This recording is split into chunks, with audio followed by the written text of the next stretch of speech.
Ajá o, rọ̀ mí lẹ́rù. Tó o bá rọ̀ mí lẹ́rù máa ké fún lóko. Olóko á gbọ́ o, á mú ẹ̀dẹ̀. Hello.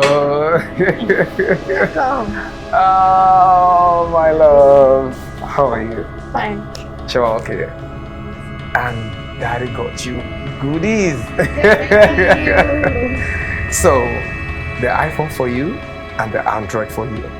But you both need to chat them first before use. Is that clear? Yes. And Daddy got you those because Daddy loves you so much. He cares about you so much. Dọ̀tun,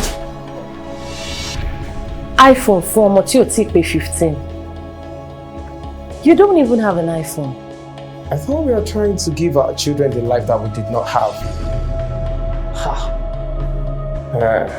Oh, mo mọ nǹkan tó ń ṣe ẹ́. O ò fẹ́ complain lójú àwọn ọmọ yẹn àbí? O ò fẹ́ sọ̀rọ̀ lójú wọn so that wọn ò ní máa feel pé inú ẹ̀ ò dùn sí gift tí mo rà fún wọn. So that they can continue to see you as a responsible, caring mother. Kọ́dà máa rẹ́ mi bí useless father. Dọ̀tun, kí ló ń sọ lẹ́nu yìí? Ọjọ́ wo lèmi àti ẹ bẹ̀rẹ̀ competition over parenthood? Ìgbà tó bẹ̀rẹ̀ sí appear as the more responsible one. Just because you earn higher. Ìgbà ẹni competition bẹ̀rẹ̀. But ọkọ mi, mo fẹ́ béèrè question kan lọ́wọ́ ẹ̀. Ibo ló ti rówó tó fi ra àwọn phones tó ra yẹn? Èmi mọ̀ pé o ṣe máa débẹ̀ yẹn.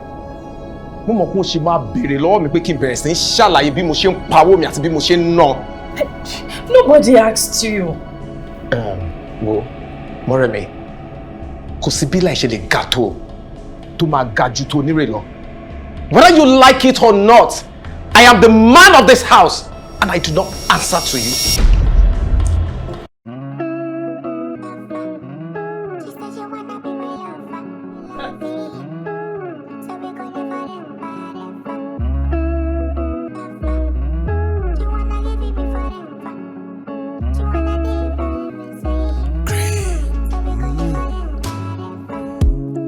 Pretty fine face, my Mona Lisa.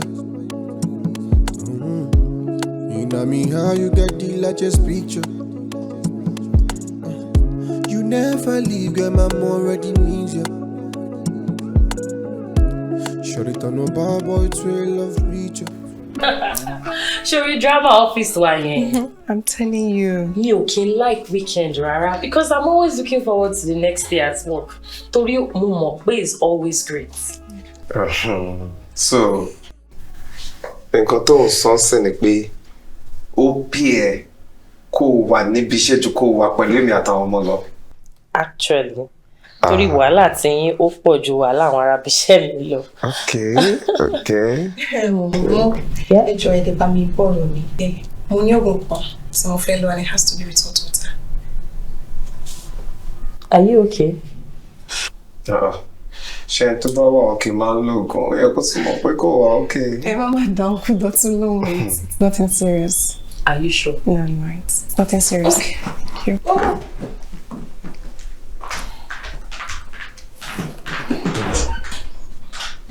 Dayo, Sir?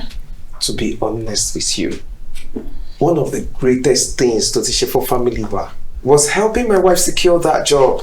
Uncle Dọ̀tun, one has been fired. What? Sherry, nǹkan tí mo fẹ́ wá sọ fún wọn nìyẹn. Because mi fẹ́ kó shock wọn tí bá fún wọn later lọ́la. Me understand. It's a long story. Mo rò pé mo lè break news yẹn fún wọn tẹ́lẹ̀ ni. But clearly I cannot. Ẹ wò, mi ò mọ̀ bóyá tí mo bá ti lọ tán ẹ lè bá mi sọ fún wọn. Because I know this is going to break her heart and I do not want to see it.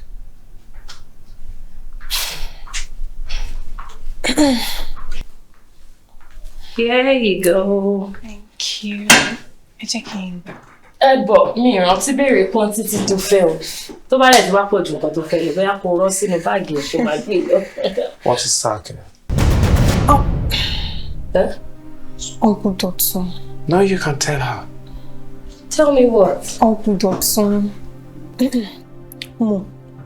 You know more gbogbo challenges that face the company these days. And the Mogakpe Milano wọ́n ní pé ká trim down staff. So, tó bá ní pé kẹ́ trim down staff, ṣé wọ́n wá sọ pé kó sack me?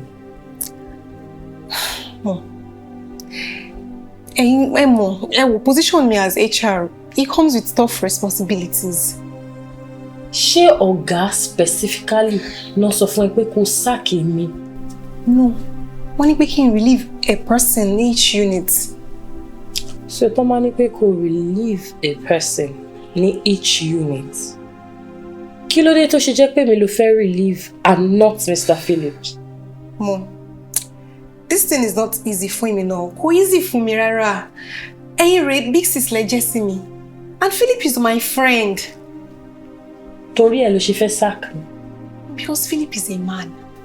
What does that even mean? It means breadwinner family kan nìyẹn. And tí mo bá relieve àwọn nísìn of iṣẹ́, at least ẹ̀yin rẹ̀ ẹ máa take care wọn. Your family is going to survive. Ẹ lè compare sí tọkùnrin bá lose iṣẹ́. Can you listen to yourself? Are you even serious at all? No, calm down. Let's take emotions sẹ́gbẹ̀ kan. Ẹ jẹ́ ká gbé emotions wá sẹ́gbẹ̀ kan. You know, we can't compare a woman losing her job to a man losing his job. It's not going to have the same effect on the family.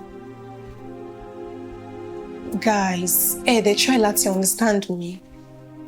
Try and see this from my perspective. Teju. Sir. More respect, Ego. Guys.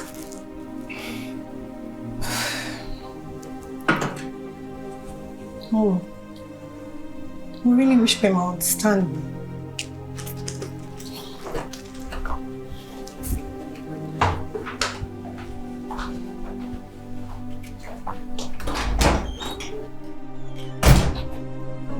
I know bad boy trail love preacher. Okay. Let's go. Let's go. Mommy, you haven't dressed up for work yet. You weren't late. Mommy ò lọ síbi iṣẹ́ lénìí. She's on leave. Wọ́n ti sack mi níbi iṣẹ́. Why? Tẹ́mu kan. Ẹ̀yin ẹ lọ dúró dè mí sínú mọ́tò. Mo ń bọ̀.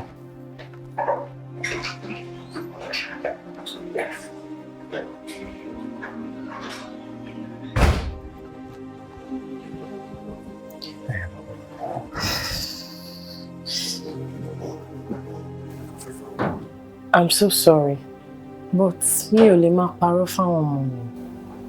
It's okay. Má worry. Surely, láìpẹ́ láì jìnnà, I know you will land even a better job. Amen. Ó tiẹ̀ ní opening kan ní ọ́fíìsì wa. Mo dẹ̀ ti bá Láńre sọ̀rọ̀ nípa ẹ̀. Pé kó bá mi bọ́gà sọ̀rọ̀. Ó mọ̀ pé uncle ẹ̀ ni ọ̀gá wa. So, I believe we will work something out for you. I hope so. Thank you so much. Anything for you, baby. Check in the temalo. Okay. I love you, okay?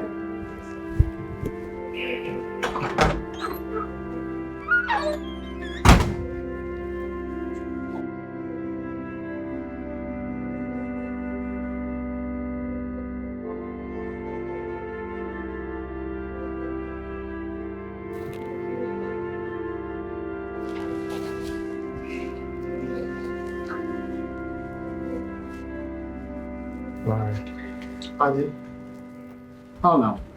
Yeah, more. Àbúrò àwọn Chelsea yẹn. Fẹ́kàn lọ ń ba géèmù èèyàn jẹ́. Ìgbà tí o ti expect pátápátá láwọn pípé ẹ̀ máa fọkàn. Kí ni problem wọn náà? Mo gbé ọ̀rọ̀ Chelsea sẹ́gbẹ̀ kan. Jọ. Kí ló ṣẹlẹ̀? Ṣorí nǹkan tó ń ṣe mí ọ̀rọ̀ ṣe gbogbo yẹn. Báwo ni tí mo discuss pẹ̀lú ẹ̀? Tí mo ní kó bá mi bọ́ọ̀gà sọ̀rọ̀. Oh, ọ̀rọ̀ Omoremi àbí? Yes. Yeah, I spoke with him. Baba, it's a bit it's tricky kind of, actually. Tricky. Báwo sọ̀rọ̀ now? Okay. So, the company's policy still stands. You know, couples can be co-workers here. Yeah, actually, employer where we can still hire her. That is if you're ready to resign, and it still doesn't make any sense to me. Larry, Joe, she only idea yet wọ́n lè máa sọ fún salary. You mean your wife? Yes. I don't understand. You don't understand. I've got to try láti sọ̀rọ̀ pé tó bá ti jẹ́ pé salary tí wọ́n máa sọ fún ó gbé pẹ́lí ju tèmi lọ. Why not? We might resign. See, the truth is, salary titi kò lè ever tó titi. Never possible, because she's coming in as a junior staff. And are you fine? Are you okay? Sure, we're all right, Sha. Because I don't understand. You want to resign just because you want to raise your wife? Abi, tó bá ti máa increase the monthly income wa, why not? But simple ló máa ń wúrú wà tó ń wé o. Okay, jọ̀ọ́ jẹ́ kí n bi ẹ́ níbèrè yìí. O sure pé o ti jẹ fọ́ṣá. Bí a kò fún mi nọ́mbà mọ́mì kí n pè wọ́n. Ó jẹ́ simple. Tó bá yẹ pé simple ló fẹ́ pè mí, simple ni mí. Nǹkan tí mo kọ́ mọ̀ ni pé inú mi ò dùn sí bí ìyàwó mi ṣe wà sad lẹ́nu ọjọ́ mẹ́ta. Inú mi ò dùn. Fantastic. Inú ẹ ò dùn ló ṣe wá sọra ìdí simp. Èmi mọ̀ pé lọ́jọ́ kan. Okay. Tí ìwọ náà bá ìwọ náà máa experience what true love means. Ṣorí tó bá ti wà truly and fully in love with a woman. Wàá mọ̀ pé ó require some certain level of simpness. Kai, I can understand. See, tó bá yẹ pé ru love tó ń sọ lélẹ̀. Ọlọ́run ní jẹ́ kí mi fall sí this kind of useless love. And I'm sure gbogbo bó ṣe ń fọ̀ káàkiri ìwà dẹ̀ kan lápá lọ́jọ́ kan. Ṣé gbọ́? Okay, kan sí láàrin. Okay. Ṣé ò bá ṣiṣẹ́ ní company ọ̀dọ̀ wa bí? Based on nǹkan tó sọ pé couple ò lè ṣiṣẹ́ ní company kan náà. Okay. Kí tó bá rí ibi tí job opportunity wà, má jẹ́ kí tí mi decision jẹ́ kí n mọ̀ ìwọ náà bá mi understand. Kò sí problem, jẹ́ kí n kọ sílẹ̀, jẹ́ kí n kọ sínú diary so that mi ní gbàgbé. Be serious for. Kí ni mo ní mo fẹ́ bẹ́ẹ̀ kọ sílẹ̀ kí n má gbàgbé? Anywhere tí iṣẹ́ bá wà kí n jẹ́ kó mọ̀.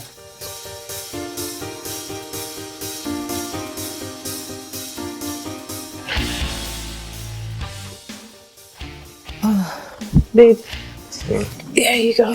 Thank you. Mo rí pé o gbàgbé sùn lọ sí sitting room lánàá. That's true. Ó ní nǹkan tí mo ń try láti ṣe lórí phone. So network yẹn wà stable bí mo ṣe wá wò báyìí pé kí n bọ́ sí living room nìyẹn bóyá kí n wá try wò ní living room. O ò ní believe pé it's almost the same bí mo ṣe gbàgbé sùn lọ nìyẹn. Actually, mo mọ nǹkan tó ń ṣe lọ. Yeah, you were trying to look for a job for me. Bíbo ni ẹ. Ta ló sọ pé kó check phone mi? It wasn't me. The phone was glaring at me. Of course. Thank you so much for everything. Babe, ṣé ní any other thing tó máa ń sọ recently ṣá? Ṣẹ́ṣẹ́ ni pé mo dúpẹ́ lọ́wọ́ ọkọ mi. Well, èmi náà appreciate ìyàwó mi o. Babe, talking about network issues, mo check online. So, mo rí workspace kan tó wà affordable. Okay. I think you should try it. Because tó bá ń lọ síbẹ̀, wà ní access sí internet and electricity one is 24/7. I think you should check it out. Tó bá ti débẹ̀ wà lè ráyè láti máa apply fún àwọn iṣẹ́ and o tún lè fi opportunity and network with other professionals. And who knows what opportunities ló lè ti bẹ̀ yọ. Yeah, so I think I'll try it. okay, I just pay my send the Okay. can you see I'm send the link. All right.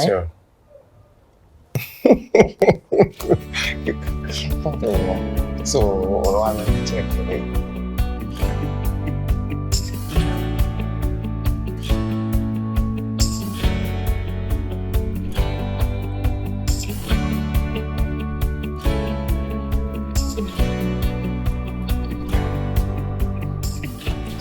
Hi. Hi. May I share this table with you? But ibi ò kí n ṣe ilé bàbá mi now. It's a public space, so feel free. Thank you.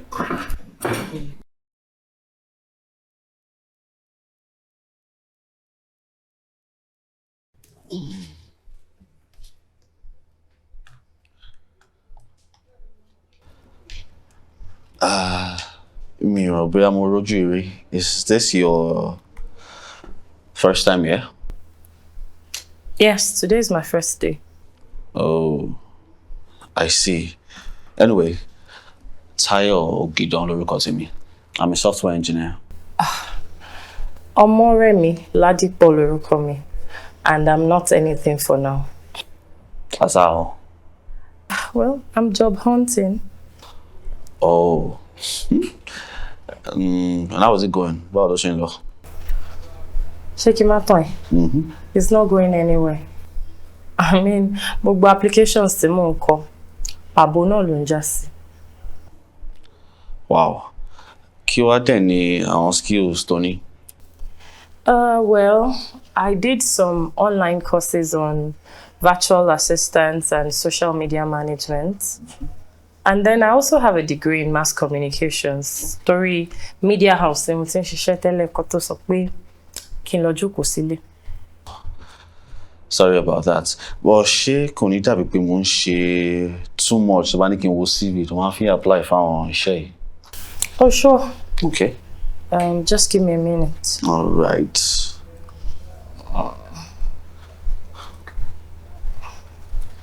Yeah. There you go. Okay.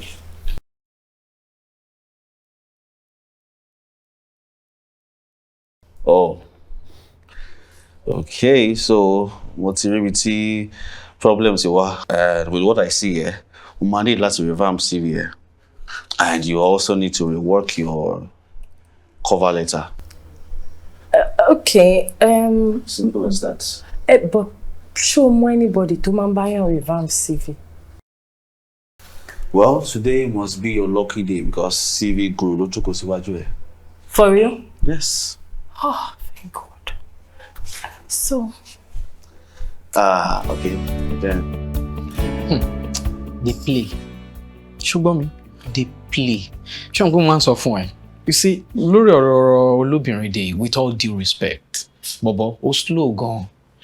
Ó slow gan. Larry, can we talk about something else? Gbogbo ọgbọ́n olóńgbò yìí, ọgbọ́n àti kẹran jẹ ni. Báwo ló ṣe ń sọ̀rọ̀ báyìí?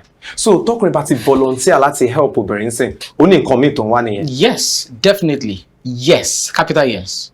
Well, tí wọ́n bá rí bẹ́ẹ̀, èmi ò rí bẹ́ẹ̀ o. What if, see, tí bọ̀bọ́ ìbá lọ́jọ́ èmi ńkọ́, tí ò jọ̀wọ́, bọ̀bọ́ ìwọ̀n àgbà pátá di ìyàwó ẹ̀. Ṣé wàá gbẹ́nu burúkú ẹ̀ sàn? Rọ̀rọ̀ òṣì ọ̀rọ̀ dẹ̀tí wo ló ń sọ lẹ́nu rẹ̀? Báwo ló ṣe ń sọ̀rọ̀ báyìí? So torí pé mi ò fẹ́ jẹ́ kí ọkùnrin mi wojú ìyàwó mi sin kí n dé ìyàwó mi mọ́lé kí má kí ìyàwó mi jáde kọ́kùnrin mi má bàa wojú ẹ̀. If it is possible, yes, Bobo, yes. Jẹ́ kó máa ta wòsíwòsí, jẹ́ kó wà nílé. Ọ̀rọ̀ ẹ ti yé mi. Mo ṣe rí pé o ṣì wà ní 1946 ni. O ò sí ní 2025 yìí pẹ̀lú wa. Yes now, because àwọn ará ayé àtijọ́ ló máa ń ronú bó ṣe ń ronú yìí. Àtàwọn ọkùnrin tó bá ń feel insecure just like you. Àwọn ló máa ń ronú bó ṣe ń ronú yìí. Ṣé ń sọ̀rọ̀ security? Ṣé o mọ̀ bí ìyàwó ẹ̀ ṣe fine sí ṣá? Bó ṣe ga tó lè jiyàn pẹ̀lú wo bí wọ́n ṣe máa kọ ìdí ẹ̀ lélẹ̀. Orí ẹ̀ ò pé. Nǹkan ń ṣe ẹ́. Nǹkan ń dààmú orí ẹ̀. Nǹkan ń dààmú orí ẹ̀. Ìyàwó tèmi ni wọ́n máa. Wọ́n máa fi kọ́ ojú window báyìí ni. Kò ń ṣe fọ́ọ̀tẹ̀ mi tí mo wá síbi tí mo wá bẹ̀rù ọjọ́ ni jẹ́ kí n gbọ́dọ̀ síbi. Are you angry? Mama. My guy. Dotun. Hey. Okay.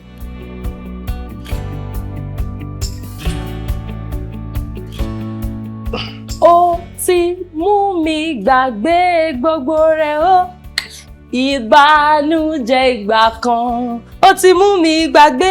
Ó ti mú mi gbàgbé gbogbo rẹ̀ ó. Ìbànújẹ́ ìgbà kan. Àṣewẹ́rẹ́ níṣẹ́ Olúwa. Ọba tí mo pè tó ń jẹ́. Àṣewẹ́rẹ́ níṣẹ́ Olúwa. Ọba tí mo pè tó. Ó ti mú mi gbàgbé. Ó ti mú mi gbàgbé.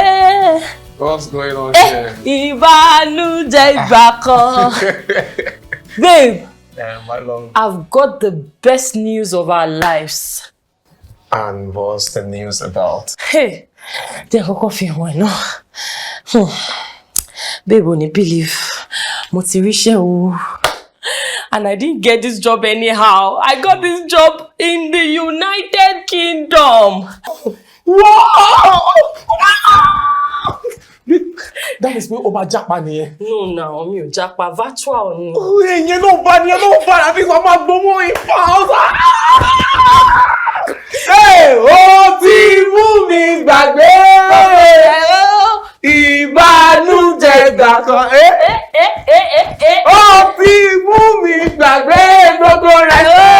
Ìbànújẹ́ ìgbà kan. Àṣewẹ́rẹ́ níṣẹ́ Olúwa. Gidi. Ọba Tí mo pè tó jẹ́.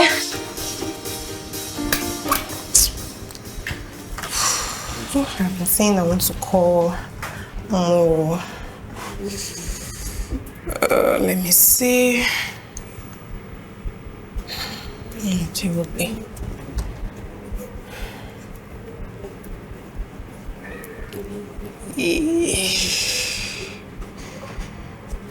Ó ṣe pé wọ́n bínú sí mi báyìí.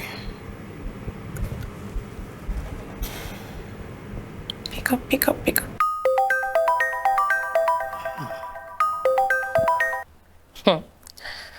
Ọlátẹ́jú. Hello, Mo. Báwo ni? Mo wà okay. Ẹ̀yin kọ́ ṣe wà? I'm well. And you too? Ẹ kọjọ́ mẹ́ta. Mo mo actually pè láti apologize ni. Apologize fún kí nìyẹn? Pé kí n má bínú ọjọ́ sí. Lọ́nà wo? Fún nǹkan tí mo ṣe fún yín lọ́jọ́ sí now. At least for making you stop working at our office. Sherry, àtọjọ́ yẹn báyìí ni mo ti ń gbàdúrà sọ́lọ́run. That should just give me a chance to make it up to you. And guess what? God has finally answered that prayer. Lọ́nà wo? Okay, so only slot kan tí mo ní ní Quebec Limited. Ṣẹ̀dẹ̀rí, salary yẹn is exactly the same salary pẹ̀lú tẹ́ ń gbà lọ́dọ̀ wa tẹ́lẹ̀. And iṣẹ́ ìgbọ̀n tẹ̀ wá wá studios. Ọlátẹ́jú. Ó bá má jẹ́ dààmú ara ẹ o. Because ńṣe ló yẹ kí n tẹ̀ máa dúpẹ́ lọ́wọ́ ẹ pé ó lé mi báre. Èmi ti ríṣẹ́. Really? Yeah. In fact, UK firm kan ni mo ríṣẹ́ pẹ̀lú and èmi ni virtual assistant wọn. And my work is 100% remote. And the good thing is pay yẹn wà 10 times the previous one tí mò ń gbà níbi tá ti ń ṣiṣẹ́ tẹ́lẹ̀. Oh, this is good news. Sis, I'm so happy for you. Yeah. So rí pé ìgbà míì gan tọ́lọ́run bá ń ṣe eré, a máa rò pé ibi lọ́lọ́run ṣe. So I'm fine, no need láti worry. So happy. Oh my God, this is great news. Olúwa ṣeun, I'm so happy for you. And ẹ má bínú lẹ́ẹ̀kan sí. I know that this is good news, but at the same time, ẹ ṣá má bínú sí mi. Yeah, ó ṣé gan ni. All right. Bye. Ọlátẹ́jú. Hey. Sorry. Please, are you still connected to the Wi-Fi? Yeah. Kò ṣiṣẹ́ mọ́ bí báyìí. Bóyá 2 hours lẹ sanwó fún wọn lè ti log in. Oh, right. Yeah. You.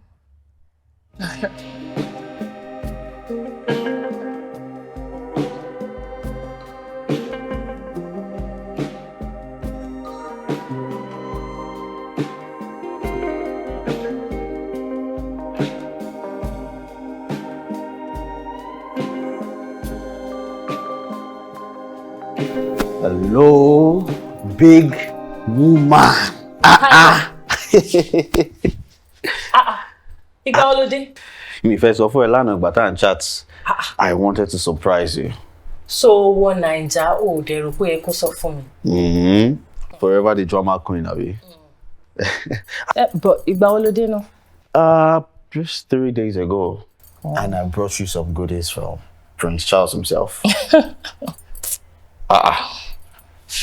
So I don't deserve a big hug. I missed you. Ojú ẹ ló ń dán yìí. Big woman. Ṣebí ìwọ náà ló yẹ ká máa dúpẹ́ lọ́wọ́. Don't do that. Skills àti talent ẹ ló land iṣẹ́ yìí. All I did was help you get seen. Ṣorí yẹn gangan òun ló le jù nínú job hunting. Tó bá sọ bẹ́ẹ̀. Anyway, kí ló ń ṣe tó bá ti ṣe tán bí? Ilé, of course. Mo wò pé bí a ká lọ grab dinner, you know, ká kọ catch up, warm up to each other. Tayo. Mélòó ni mo fẹ́ sọ fún pé I'm married. And so, dinner mo ní ká lọ grab, not ká lọ sí altar or something like that. Come on. Thanks, but no.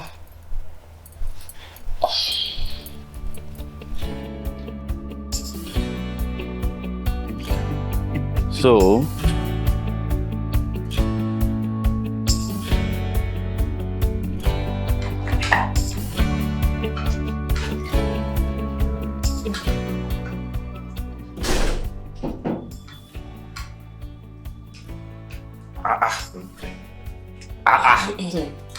Kí ló ń ṣẹlẹ̀ bí báyìí? Chicken rèé. Pẹ̀lú jollof rice. Akọni ká ní nice breakfast. Nice breakfast. Yeah, no, nice. Babe, a lè máa ṣiṣẹ́ bí erin, ká máa jẹun bí èèrà. Babe, dúró. Ṣé bí èèrà la ṣe ń jẹun tẹ́lẹ̀ ni? Nǹkan tí mo mean nǹkan nìyẹn. Mo kàn feel pé if we can afford it, then we should have it. True, orí yẹn sọ, orí yẹn sọ. Àbí ẹ̀yin ọmọ, ṣé ẹ enjoy breakfast yín láàárọ̀ yìí? We love it though. It's very delicious. Join by yourself. Okay. Ẹ kú gbádùn. Ìwọ kọ̀tí ẹ̀ kọjú mọ́ oúnjẹ tó ń jẹ òtí ẹ̀ wojú mi.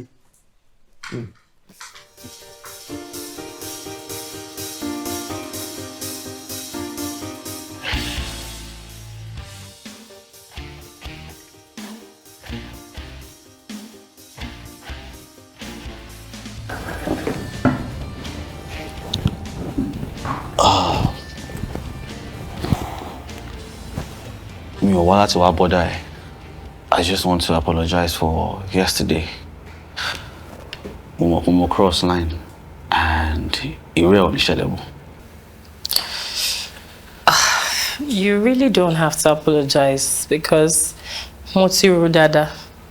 Ìwọ nìkan kọ́ ló ní fault.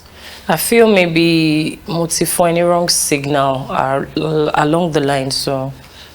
At least mo ti mọ stance ẹ̀ ń sìn. We're pretty clear on that. Yeah. So ṣé a lè resume láti máa jẹ́ normal friends báyìí?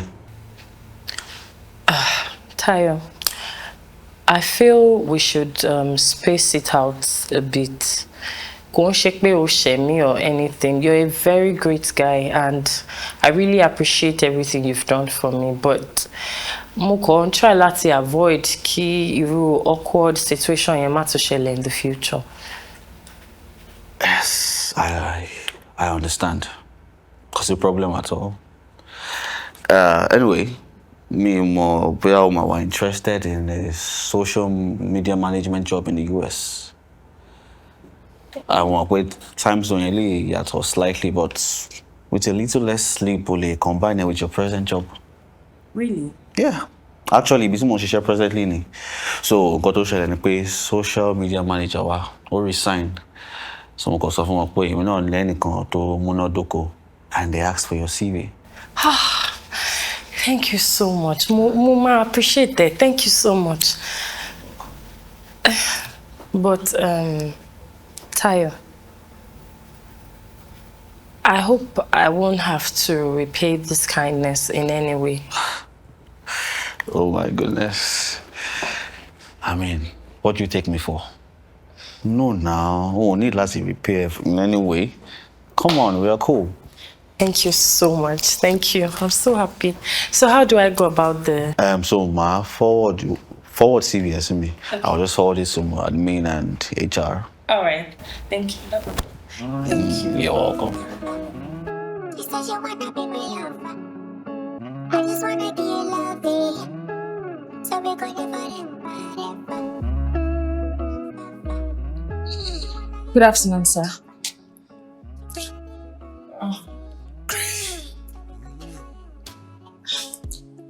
Pretty fun face, my money. Kofo, báwo. Very fine, sir. Mi ò rí Mr. Dotun ní ọ́fíìsì, so mo ní kí n wá wò wọ́n bí.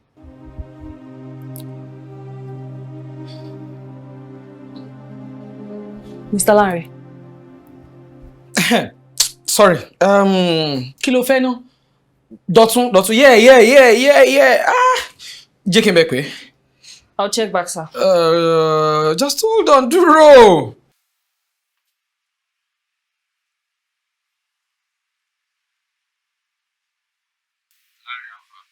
Guy, níbo ló wà? Sorry, why get àwọn foodstuff kan ní ọjà ni? Ìyàwó ẹ̀ ti sàn kú ni. Bọ́ọ̀ wo nìyẹn? Mo ṣáà sọ fún ẹ wípé iṣẹ́ ẹ̀ bá ń keep her busy since she took a new role and since mine is flexible. Yours is flexible. Hey. Ní ìwọ tí query ti ń dúró dé l'ọ́fíìsì. Query báwo? You asking me query báwo? Jókòó síbẹ̀, má ṣe ránu kọjọ́ lọ tán. Jókòó síbẹ̀, ó má ṣe ránu kọjọ́ lọ tán. Ṣùgbọ́n kó o jókòó síbẹ̀, kó o máa ṣe housewife duty. Ṣó ti gbọ́? Nígbà tí iṣẹ́ bá bọ́ lọ́wọ́ ẹ̀, don't worry, wàá resume full house husband. Wàá resume, ṣó gbọ́? Ó jẹ̀bi. Kí n padà sórí ọmọ yẹn.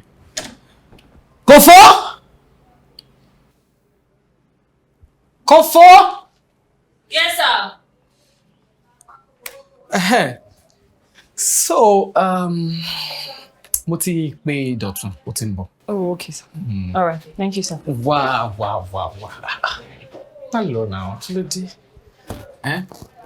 Kí ni ẹ sir? Jókòó, jí ká jọ máa tiẹ̀. Let's gist. Gist. Kò yé mi nípa kí ni ẹ? Gbogbo rògbòdìyàn tó ń ṣẹlẹ̀ Nàìjíríà nǹkan àdàkí everybody, you know. Stop now. Ẹ wo, tí mo bá ní pé nǹkan tẹ́ ń sọ kò yé mi, gbogbo nǹkan tẹ́ ń pàṣàwọn fún mi láti join ni mo mọ̀. I'm sorry, I'm not that type of girl. Right. See.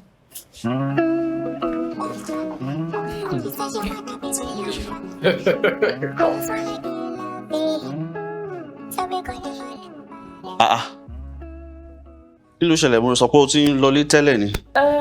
Ìgbà tí mo start mọ́tò mi kò start, but mo ti pe mechanic. Okay, kò sí problem. Jẹ́ n drop ẹ̀ then. No, kò need. Mo ti pe mechanic, kò ní pẹ́ débi. Are you sure? Yes, I'm very sure. Then keep company then. No, kò necessary. Come on, I want to. Okay.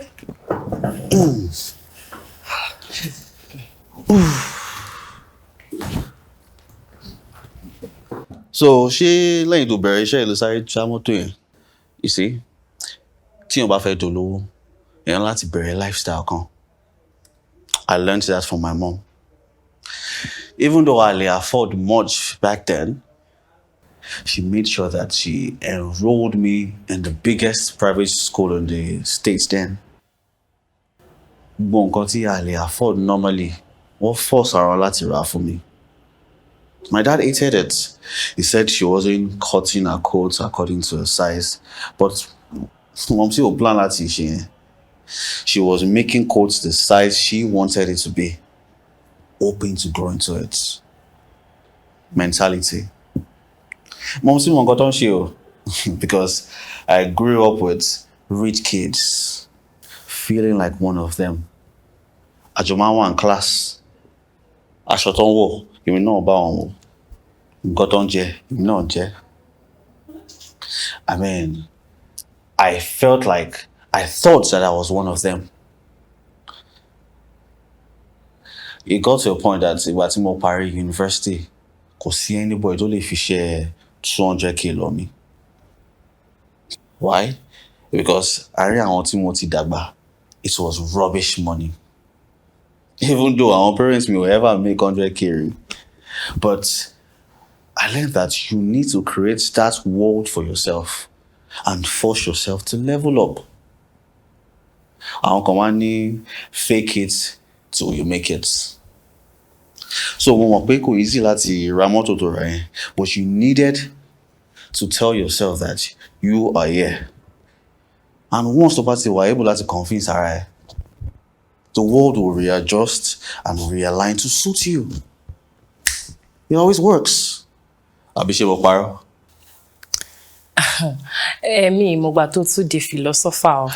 Torí software engineer ni mo mọ̀ tó jẹ́. But come to think of it,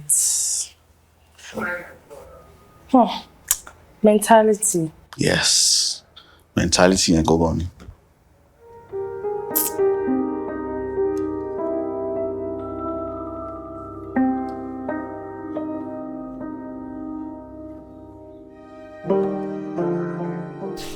Come. Yes, sir. My favorite is come. Okay. Mo rò pé ká change school àwọn ọmọ ni. To Royal Grounds High School. Why? Their present school is fine. It's not fine. Omoremi, ṣé o mọ iye tí wọ́n ń san ní Royal Grounds ṣá? But I lè afford it. A lè afford it. Àbí o lè afford it? Babe, it's the same thing. Èmi kàn feel pé tá bá lè afford láti fún àwọn ọmọ wa ní better education. Why not? Ṣé báwa náà la máa sọ pé gbogbo nǹkan táwọn òbí wa ò lè ṣe fún wa, káwa lè ṣe lórí ọmọ. But èmi ò feel pé gbogbo eléyìí necessary. Unnecessary. Àwọn ọmọ wa ní láti mingle pẹ̀lú àwọn ọmọ olówó. Káwọn náà lè bá lè máa ronú bẹ́ẹ̀. Mentality. Mo sure pé mo wà okay pẹ̀lú àìtí àyè ṣá.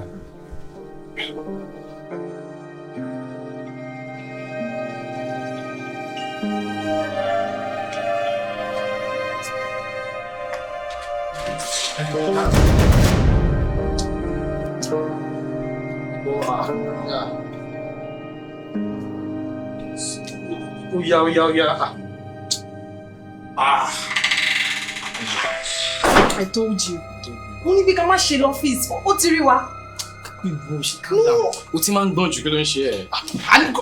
Kí ló ṣe tó ń gbọ́n báyìí? Kí ló ṣe ẹ́? Ìwọ ti gbà wípé uncle tèmi ló ní bíbá yìí ni. What's the problem? What's the problem? Mo dé nìyẹn, má máa ṣe bẹ́ẹ̀. Ṣáà máa lọ. Màá mú ẹ later.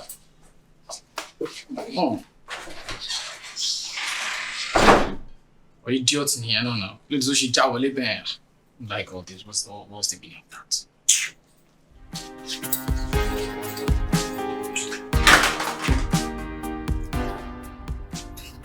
Guy, kí ló ń ṣe ẹ́ náà? Gbogbo gbọ́nkú tó ń ṣe fún mi látàárọ̀ me, I don't like it o. Ẹni tó bá rí ẹ gan wá sọ pé bóyá àwọn ni girlfriend mi or something. Just because you see me say I dey knack Miss Kofo. ayé ń ṣerú ẹ̀ o. Kí ni ò ṣẹlẹ̀ rí gan-an? Kí ni ò ṣẹlẹ̀ rí? You're just saying that kí ni ò ṣẹlẹ̀ rí just because I dey knack. Just because you dey knack. Just because you dey knack. Ìwọ àti colleague ẹ lórí table tẹ́tí ń ṣiṣẹ́ on a daily basis. Wá ní kí ni, especially lórí table, especially nínú office tá ti ń ṣiṣẹ́ on a daily basis. People dey do am bọ̀bọ̀. Kó lórí ẹ̀, àwọn èèyàn ń ṣerú ẹ̀. Àwọn èèyàn wo ló ń ṣerú ẹ̀? Tí people bá dé do am, mi ò bẹ́ sí lára àwọn people tó ń ṣe o. Mi ò bẹ́ sí lára àwọn people tó ń ṣe rárá. Kò count me out. Ẹ̀yin lẹ mọ rubbish tẹ́ ń ṣe. Ẹ̀yin ìwọ àtàwọn people tẹ́jọ́ ń ṣe lẹ mọ rubbish tẹ́ ń ṣe. Because mi ò bóbìnrin mi lájọṣepọ̀ rí yàtọ̀ síyàwó mi. Kí ló tẹ̀ máa ń ṣe ẹnu tó máa ń play most righteous all the time? What's your problem? Kí ló dé náà ìwọ àti ìyàwó ẹ̀ tó tiẹ̀ gbé lórí gan-an? Ṣé o rò pé tí ìyàwó ẹ̀ bá ń ṣẹ́nu rọ́fíìsì wa? O rò pé kò tí ní ti lẹ́nìkan tó jọ máa múra tó máa mú sílẹ̀ fún ara wọn ní steady? They play. Obi, you dey trust woman. Má sọ nǹkan tí màá fi jẹ́lẹ̀.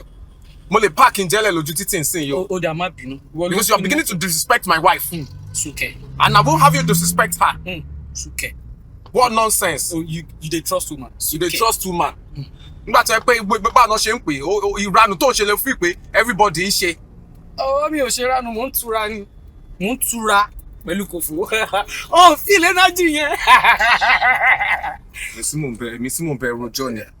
Because rubbish ló ń ṣe. Bàbá rubbish ló ń ṣe tó bá ríyàn sọ fún ẹ. Bàbá rubbish òun ló ń ṣe tó bá ríyàn sọ fún ẹ.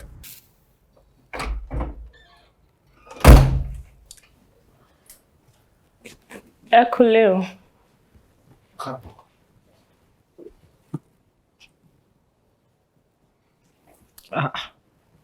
Babe, is everything okay?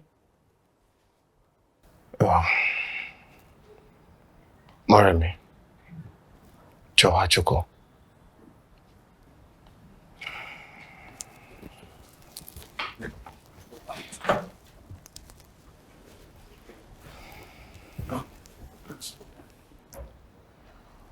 Omoremi, jọ̀ọ́, mo fẹ́ bá ẹ sọ̀rọ̀ kan. Inú mi dẹ̀ máa dùn tó bá lè gbọ́ sí mi lẹ́nu. Okay. Ṣorí workspace tó ti lọ ń ṣiṣẹ́ yẹn, mi ò fẹ́ kó lọ síbẹ̀ mọ́.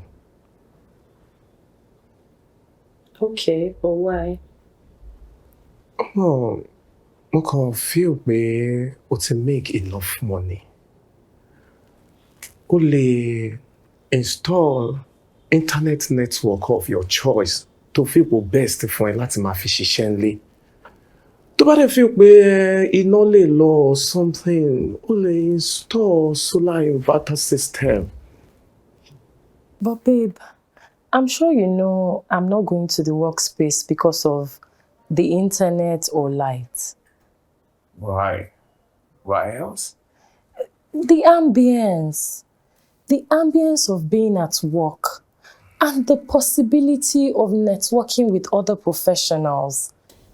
Yeah. I don't want you going there anymore. Please. Joe. Okay, let's go. I won't go there anymore. Thank you.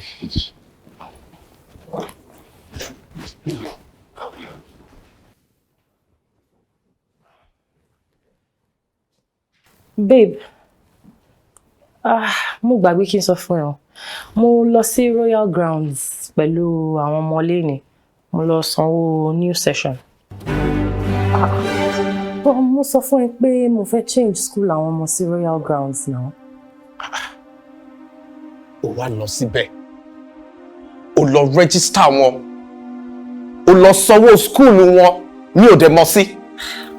Ìwọ máa wà ń biṣẹ́ náà. Mi ṣáà lè wá wọ ń biṣẹ́ pé kò tún tẹ̀lé mi lọ. Bọ́ọ̀ ṣe ń sọ̀rọ̀ báyìí náà. Jọ kí ló fẹ́ kọ́ máa rò ó pa mi ní school àwọn ọmọ yẹn? They might even think their father is dead. Báwo ló ṣe ń sọ̀rọ̀ báyìí? Báwo mo ṣe ń sọ̀rọ̀ báwo? No, báwo ló ṣe expect kí n sọ̀rọ̀? Because wọ́n sọ pé báwo mo ṣe ń sọ̀rọ̀ báyìí? Ìwọ ọ̀já wọn, ọ̀dà lọ síbẹ̀ lọ register wọn. Ìwọ ẹ̀kọ́ náà ló lọ sanwó school wọn. Bàbá wọn ò tẹ̀lé ẹ.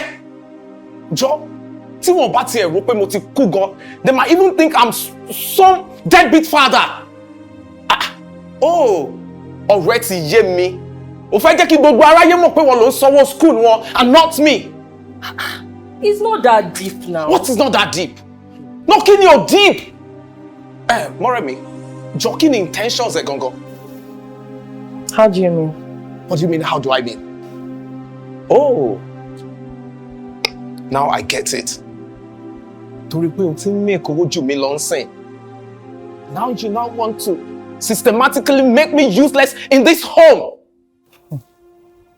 Babe, you know what? You're beginning to sound like those insecure men. And that bothers me a lot. Excuse me.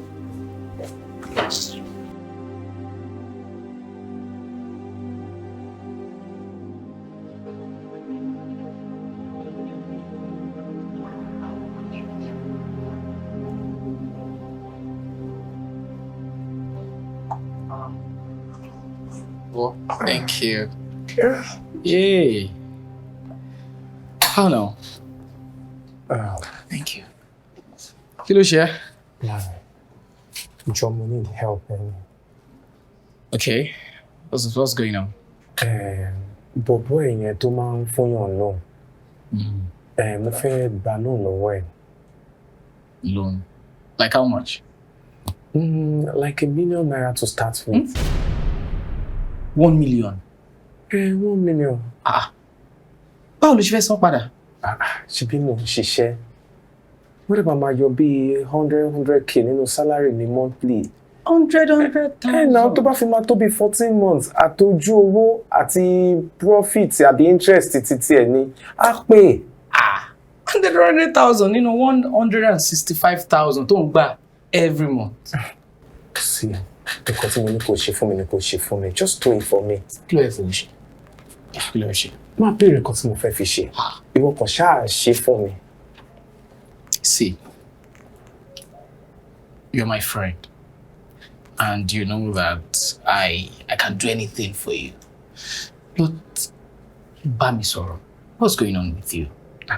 Listen. Kò sí nǹkan tó ń go on pẹ̀lú mi, nǹkan kan ń go on pẹ̀lú mi Lanre. Ó ti jẹ máfíà lówó. Báwo ṣe ń sọ̀rọ̀ báyìí náà? Kí ló tó ń ṣe báyìí náà? Gbogbo kan ni wọ́n máa fi ń ṣàwàdà. Mi ò ṣàwàdà náà, mo serious.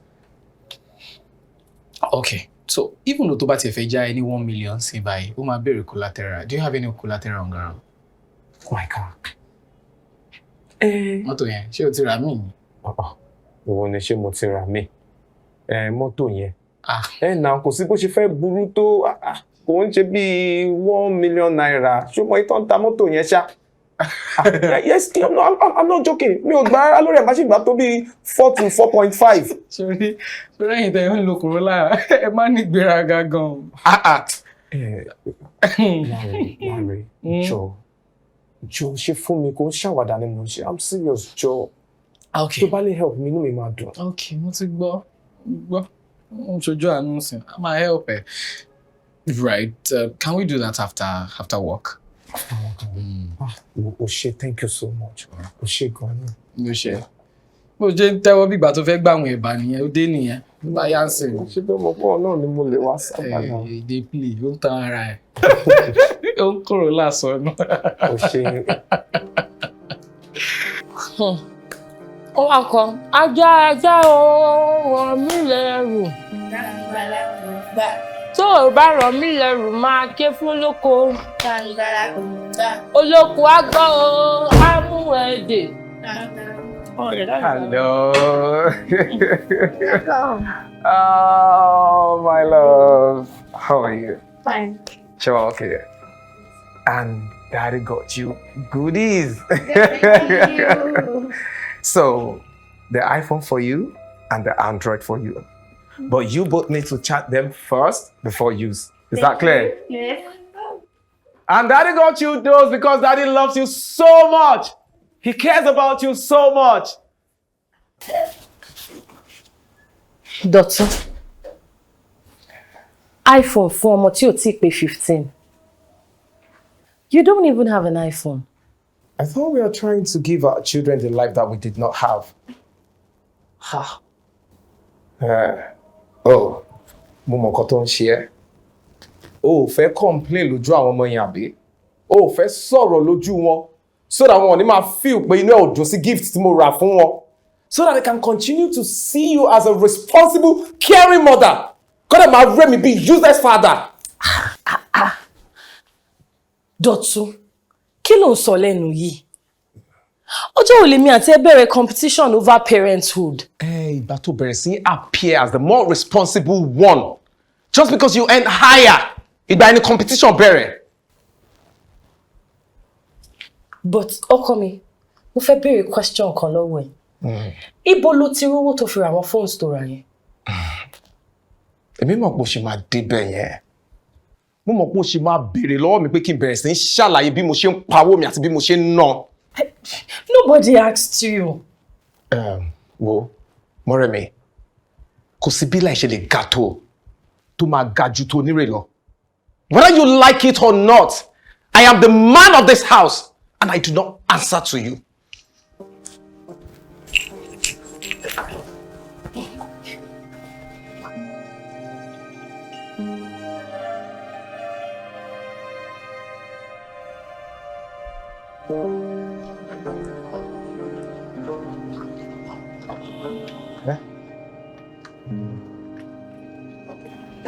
Babe, ó ṣe jẹ́ ká ẹyọmọ. Ó ṣe jẹ́ ká gbé mọ́tò pẹ̀lú. No. Mo ṣàmọ̀ pé èní ní end of the year party àwọn ọmọ ní school. Kò ní dá ká pull up nínú mọ́tò ẹ̀ yìí pẹ̀lú caliber àwọn tó wà ń bẹ̀. I'm sorry, with due respect ni mo fi sọ̀rọ̀ yìí.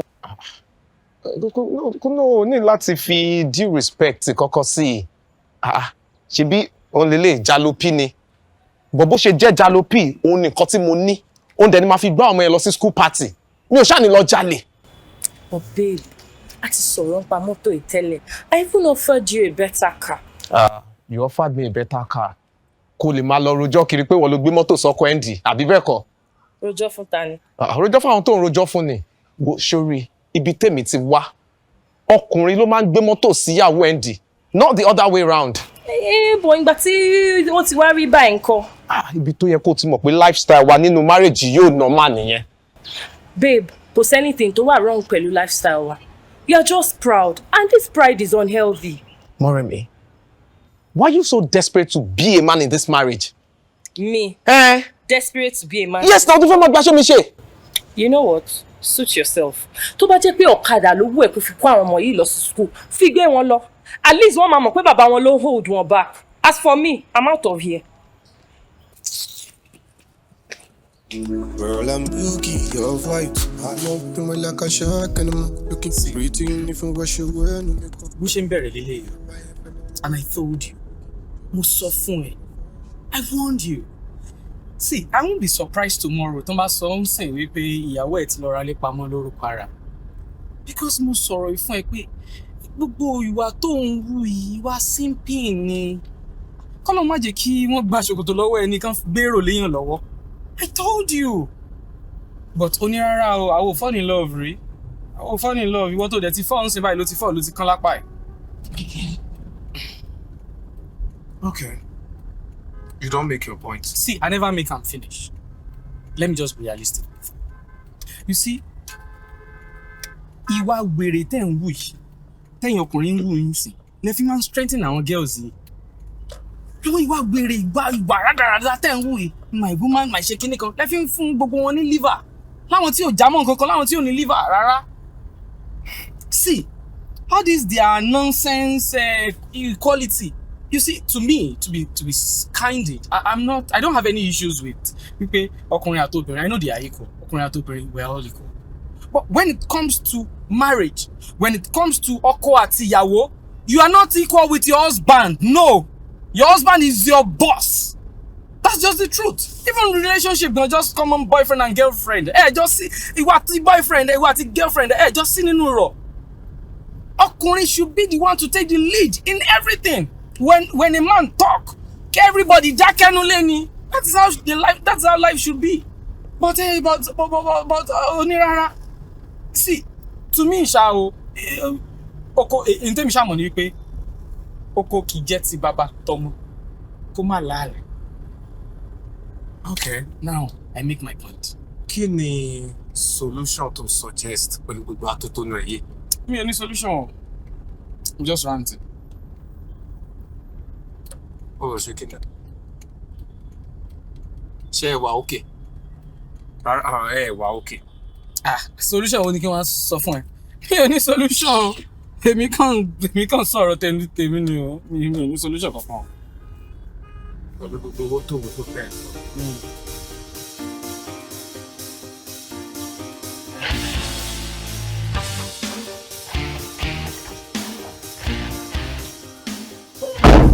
Ẹ káàbọ̀. Ẹ kúlẹ̀. Jẹ́ ń bẹ díṣ oúnjẹ. Má worry, mo ti jẹun. Dọ̀tún. Dúró náà, kí ni problem ẹ̀ gan-an? Sọ fún mi kí ni problem ẹ̀ gan-an? Láti bí ọjọ́ mélòó ń sìn ló ń kó oúnjẹ sí mi lọ́rùn. Mo tún ra gift aṣọ bàtà fún ẹ. O ignore mi, kí ló ṣẹlẹ̀? Oh, so o fẹ́ máa dáṣọ sí mi lọ́rùn ni? Jọ ṣé mo sọ fún ẹ pé mi ò lè afford láti ra aṣọ síra mi lọ́rùn? Àbí mo sọ fún ẹ pé mi ò lè feed ara mi mọ́? Pé mi ò lè afford oúnjẹ? Àbí mo sọ fún ẹ pé mi ò níṣẹ́ lọ́wọ́ mọ́? Does it matter? Omoremi, I will not allow you to turn me into the wife in this marriage. Why are you making it sound like being a wife is a horrible thing? Ṣorí sí ọkùnrin bíi tèmi báyìí. Being a wife is the most horrible thing tó lè ṣẹlẹ̀ sọ́kùnrin. Mo mọ̀ pé nǹkan tó fẹ́ nìyẹn. Ọlọ́run dẹ̀ ní fún ẹ ṣe. What do men want? Kí lọkùnrin fẹ́ gangan? 1 minute you're asking, what will a woman bring to the table? Next minute you're complaining, pé what she's bringing to the table is too much. Kí lẹ fẹ́ gangan náà? I know what you want. I know exactly what you want. Mo mọ̀ bó fẹ́ yẹ kí n máa ṣàlẹ̀jẹ̀ from the crumbs that you leave from that table. And guess what? Ọlọ́run ní fún ẹ ṣe. Ṣé kò ṣe pé Dọ̀tún ti ń ṣe ẹ̀rọ ṣá? Àbí kí ni ìtumọ̀ gbogbo ilé? Dọ̀tún!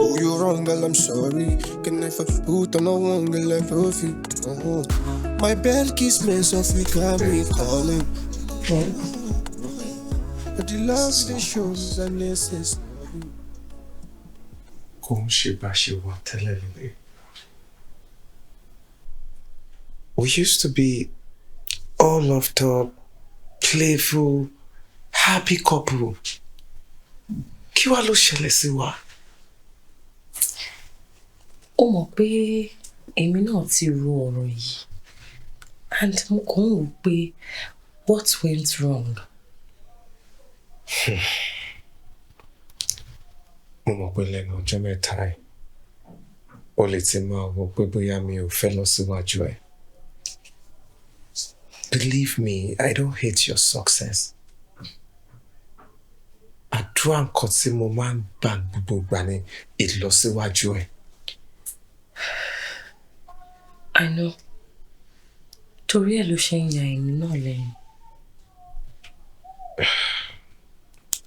That means we need to trace our steps back.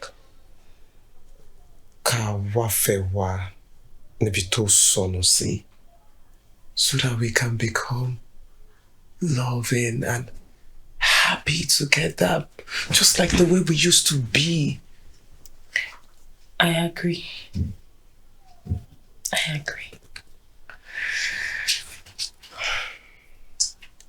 Babe.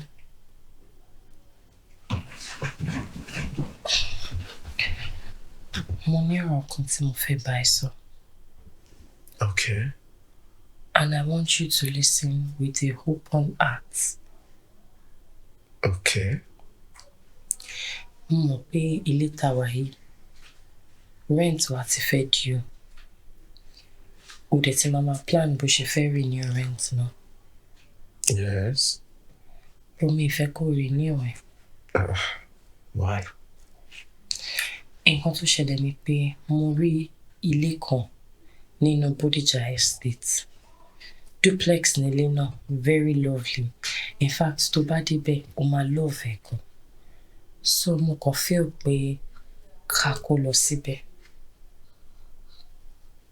Duplex? Yes.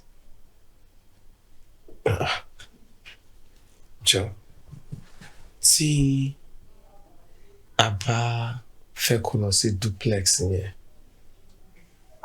tá wá sanwó rent, orúkọ ta ló máa wà lórí receipt ẹ? Sọ̀rọ̀ náà. Nǹkan tó ṣẹlẹ̀ ni pé tó bá jẹ́ pé mi ni mo sanwó, orúkọ mi náà ló máa kọ sí receipt. Orúkọ ẹ. Yeah. We are happy here. Dọ̀tun, mi ò lè deprive ara mi of my own dreams just because of you. Mo mọ irú life tó wù mí live. Mo mọ irú ilé tó wù mí láti gbé. Mo mọ irú oúnjẹ tó wù mí jẹ. Mo dẹ̀ mọ irú mọ́tò tó yẹ kí n wà. So mi ní sọ pé nítorí tiẹ̀, and since tí mo lè afford it, why should I let it go because you don't think you can afford it? And for God's sake, mi sọ pé kó mú owó kankan wá. So, o really expect pé tó o bá fi owó ẹ̀ gbálé, èmi máa wá kó tẹ̀lé ẹ? Jọ, ibo ló ti gbọ́ tó ti ń ṣerú ẹ̀? Nǹkan tẹ́mi máa ń gbọ́ ni pé obìnrin ń kó lọ sílé ọkọ. Mi ò gbọ́ bí tí ọkùnrin ti ń kó lọ sílé ìyàwó. Jọ, báwo ni tèmi ṣe fẹ́ jẹ́? Wo Dọ̀tun, 2025 la wà yìí. Yé ṣe bí àwọn tó ṣì wà ní colonial era. Èmi mọ̀ pé nǹkan tó kù ni pé kò ní kí n change orúkọ mi sí tiẹ̀. You know what? We are happy here. And we are going nowhere. And that's the final.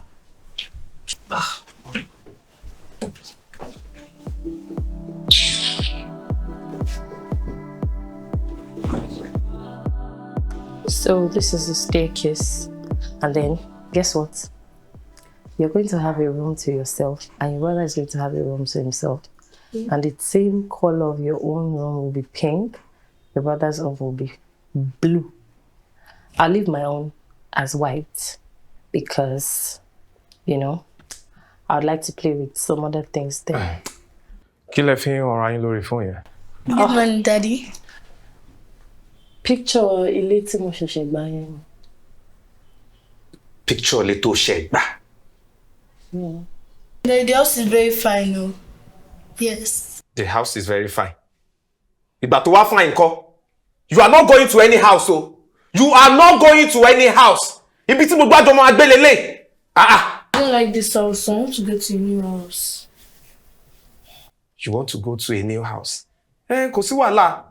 Àtiwọ́, àti ìyá ẹ, àtàbúrò ẹ, gbogbo yín ẹ máa lọ síbẹ̀, but èmi ò níbi kankan tí mò ń lọ. It's even better like that. Coco mommy that is taking care of you. You are there, Sim. But you're going to get your brother. We need to go.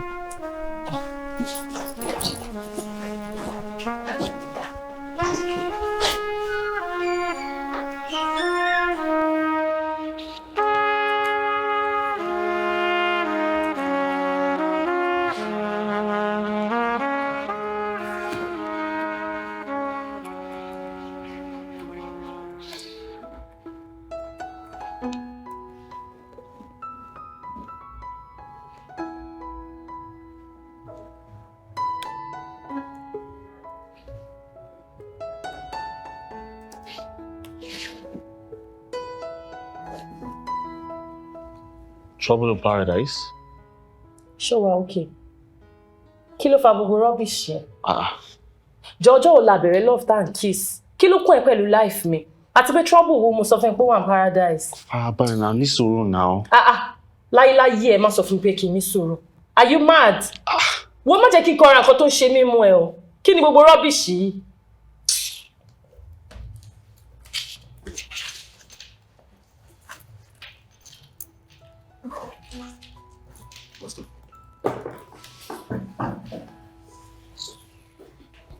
I don't know.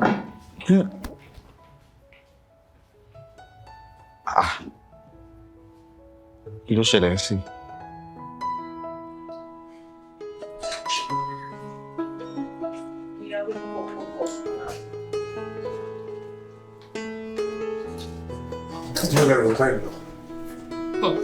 Dọ̀tun, John torí Ọlọ́run, mi ìwà wàhálà o. Since tó ti sọ pé o lè tẹ̀lé wa lọ sílé tuntun, rọra kúrò lọ́nà kó jẹ́ kí mi àtàwọn ọmọ mi kọjá. Lọ síbò. Ṣégbà tí mo wá tọrọ ẹ nílé yín? Ṣé mo sọ fáwọn òbí ẹ pé mo máa gbé lọ́tọ̀ èmi mo máa gbé lọ́tọ̀ ni? My home should be your home. So you guys are going nowhere. Unfortunately for you, I'm not a piece of furniture. Èèyàn ni mí, a full-grown adult. So I'm capable of making decisions for myself. Èmi sì mú bẹ̀rù Jordan.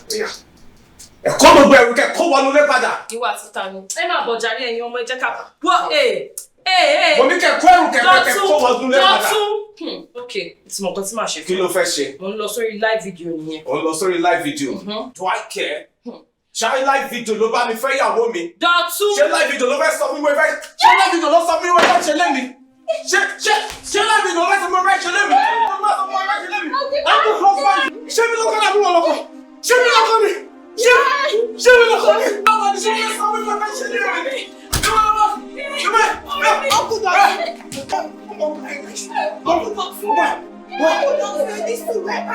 Mama, you don't respect me. Don't respect me now. I'm the husband. Over my take position, big Nule. Over my take position, big marriage. Telling me she's leaving the house. People don't know.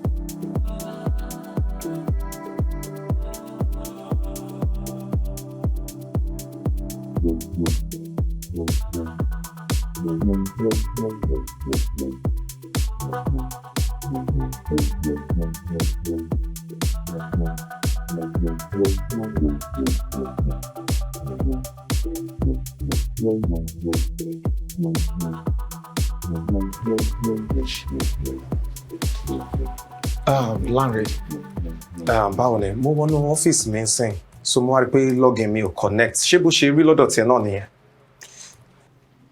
HR ti bèrè so lórí wọn. No, o get customer so mo ní pé ṣé same thing náà ni login yẹn ní ọ̀dọ̀ ti tẹ̀ because ọ̀dọ̀ tèmi ò connect. Lórí HR. Kí ni wọ́n fẹ́ rí mi fún? I just told you now, go and see the HR. Me ṣe HR now. Larry, talk to me. Did something happen? Really? Do you hear yourself speak? Did something happen? With that violence in that video? Can I be honest with you? Oh, she dada. Oh, she dada. Stop! With that level of violence, pẹ̀lú ìyàwó ẹ̀ àtàwọn ọmọ ẹ̀, and you're now asking me, did something happen? Larry, I was just a little bit drunk.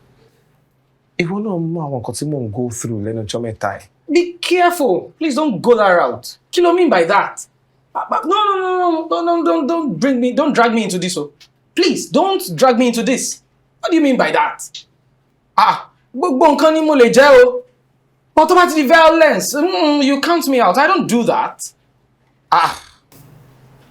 Seriously? See, for old time's sake, or let me say that for friendship's sake, wọ́n ti terminate appointment there. Later yẹn náà ni HR pay fún kó lọ gbà. So tètè lọ báyìí, lọ gba letter ẹ̀. And one more thing, don't even bother to appeal or to beg or something. And you know my uncle very well that nǹkan tó bá ti believe na máa ṣe.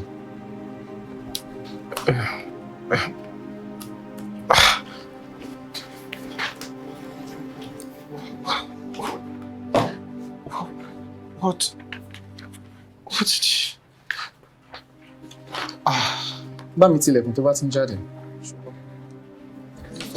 You're wrong, but I'm sorry. Can never put on a one girl like you. My bed kiss mess off, you got me calling. But the love you they show me is unnecessary loving. My bed kiss mess off, you got me calling. All of the day, man, I'll be there.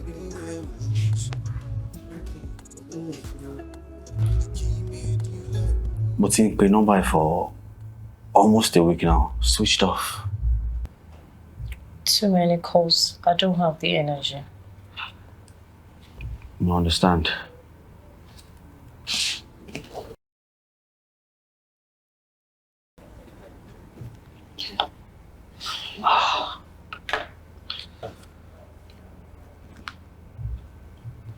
I saw the video. I'm so sorry. I don't want to talk about it. Okay. I just hope you're not still living with him. Mo ti kẹ́rù mi kúrò.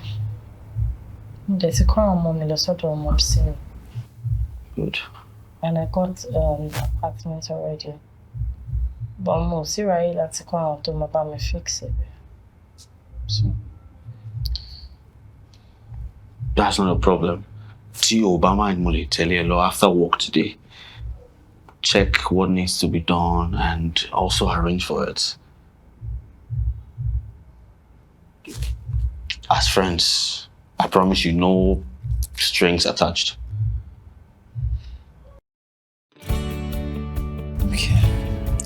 Omi pé o ra àwọn méjèèjì tí wọ́n wọnú ilé yẹn.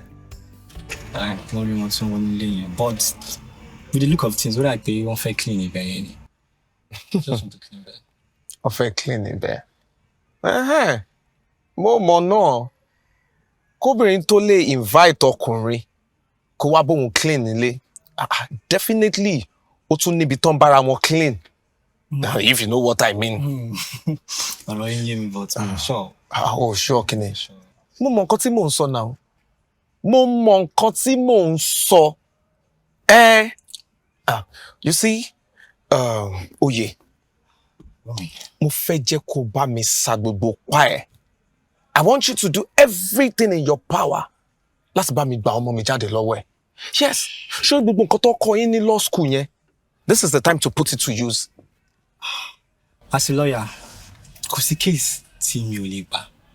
But ẹ̀gbọ́n mi lè jẹ́, I have to be very honest with you. This case, kò sí bẹ́ẹ̀ ṣe fẹ́ win yẹn. There is no way the court is going to give you custody over that woman. Why? For me, I'm very why. That video has destroyed every chances that you would have to win that case. So, kò sí bí wọ́n ṣe máa fún yín ní custody àwọn ọmọ yẹn. And again, that video is making you seem like a threat to their mother and to the children. Besides, ìyàwó yìí ó at ẹni gidi gan. Distance ò kí ń ṣe kékeré. Àwọn ọmọ tí wọ́n nífẹ̀ẹ́ ju ẹ̀yin lọ bọ̀dá mi. Because ó ti manipulate wọn. It does not matter, ẹ̀gbọ́n mi, kò matter. They have arrived at this point. Kò matter bọ́n ṣe arrive the point here. The truth is that court ò lè fún yín ní custody over that woman. Oye, ṣé nǹkan tó ń try láti sọ fún mi sí ni pé I've lost everything? Something close, ẹ̀gbọ́n. Mo lose iṣẹ́. Mo lose gbogbo nǹkan tí mo ní. My wife, àwọn ọmọ. Okay. Ẹ tí lose ẹ o, tẹ́ bá lọ bẹ̀. Over my dead body. Kí n lọ bẹ̀? You can. Kémi lọ bẹ̀ Omoremi? Kí peace lè wà. Kàkà kí n bẹ̀ máa kú. So kí n lọ bẹ̀ Omoremi? Mo mọ̀ pé nǹkan tó fẹ́ nìyẹn. I know she want me to bow at her feet and start begging her and say, ìyàwó mi jọ̀ọ́ o. Kó wá bẹ̀rẹ̀ sí máa fún mi ní terms and conditions. Àbí? Láíláí mi ò ní bẹ̀. Kàkà kí n bẹ̀ kí n kú. Mi ò ní bẹ̀ Omoremi. Mi ò ní bẹ̀. Mi ò ní bẹ̀ o. As you can say, taking it out of court, ẹ̀gbọ́n mi. out of court is the best way to sort this. Because in court, you don't have any chances. I ní mi ò lè bẹ́sẹ̀, mi ò settle anything, mi ò lè bẹ́ Omoremi kan tó fẹ́ ní mi ò dẹ̀ ní ṣe.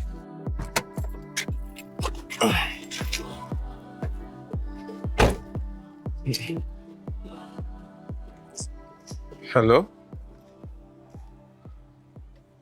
A ní kẹ́ ní sùúrù fún mi, màá sanwó yín sẹ́, ẹ ní sùúrù fún mi. Gbogbo bí mo ṣe fẹ́ rówó yín náà ni mò ń bá kiri, ẹ má worry, màá san. Màá san náà, ṣe bí okay, ẹ kàn fún mi time díẹ̀,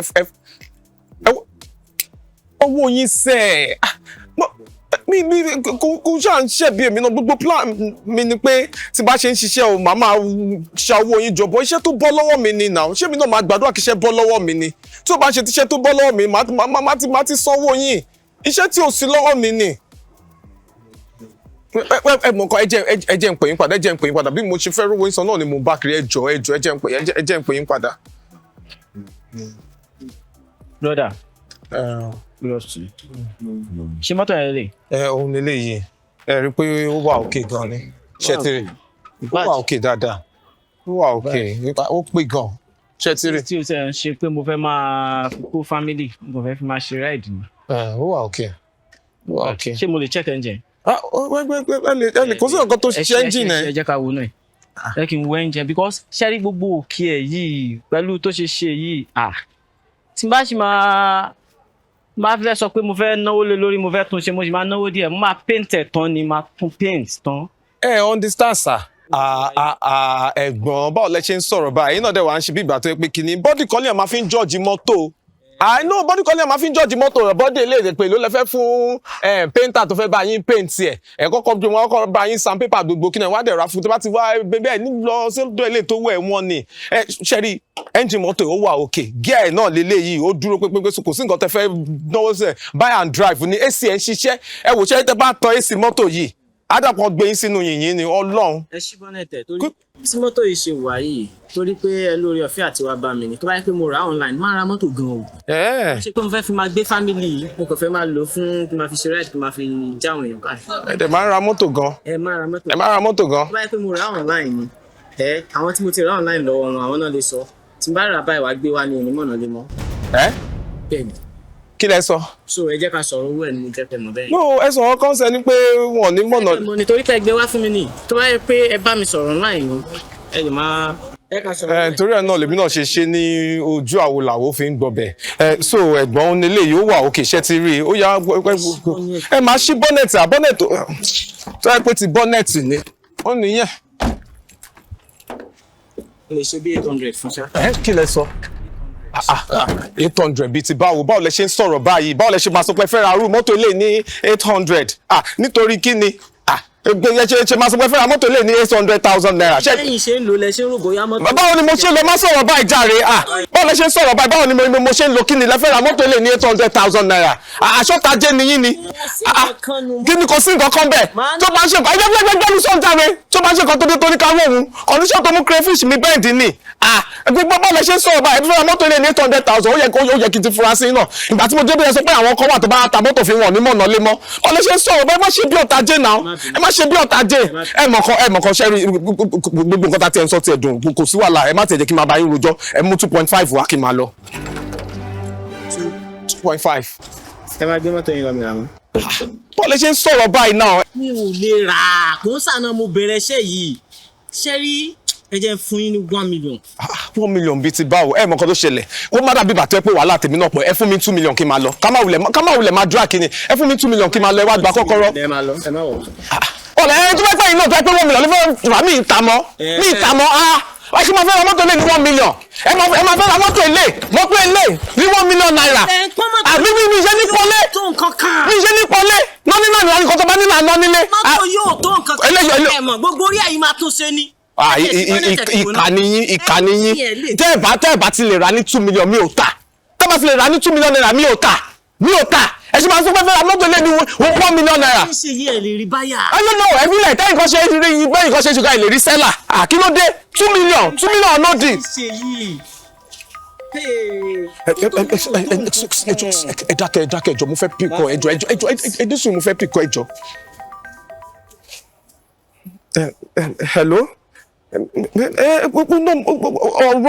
mọ́tò yẹn náà ni ọ̀rọ̀ owó tí mo fẹ́ sọ náà ni mò ń bá ká so owó yẹn náà ni mò ń wá mo ní pé kí n pè yín padà ẹ̀ tí ẹ̀ tí ìjẹ́ kó pẹ́ tó ti ń pè mí padà. Báwo lè ṣe ń ṣe báyìí náà ṣe máa sọ pé fẹ́ fi àwọn èèyàn wá arrest mi àbí ẹ wò máa sọ ẹ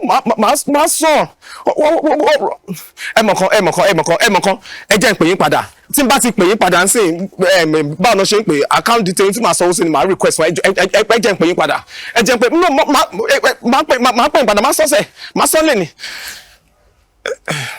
Ẹ̀gbọ́n ẹ má bínú 1 million tẹ́ sọ pé ẹ fẹ́ ra mọ́tò yàbí. No, 800 tí mo kọ́kọ́ sọ yín náà ni mo sọ.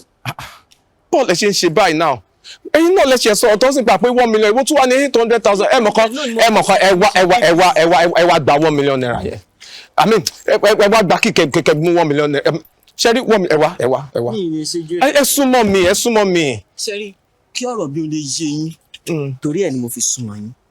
Ṣẹ́rí bóyá màá ṣe 1 million. Ẹ mọ̀ kan ẹ gbà kí ìlélẹ́yìí ṣẹ́rí 1 million tẹ́ fẹ́ ṣe yẹn ẹ kàn fi 2 kan. Bóyá torí tẹ́ ṣe ń lò lẹ́sẹ̀ pọ̀ léwu fi wọ́n dà. Kó yẹ jẹ́ máa pa account number mi fún yín 00. Máa fi 100 sí. A jẹ wọn. Ok fi 50 kan 100 yẹn. Máa fi 100 sí. Ok ó yá ṣe. Ẹ ṣe ẹ jẹ́ kí n wo engine. Ẹ jẹ́ máa pa account number mi fún yín ẹ jẹ́ máa ṣe. Engine rà bórí ẹ̀ náà ṣe rí engine lè ti jẹrà. Ẹ jẹ́ máa pa account number fún yín 003. Ẹ ṣe fúnra yín. Ìwọ lọ́ọ́ má jẹ.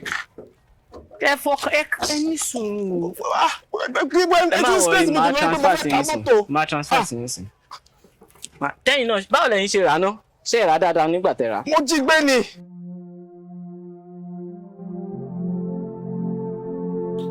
I think I know what to do.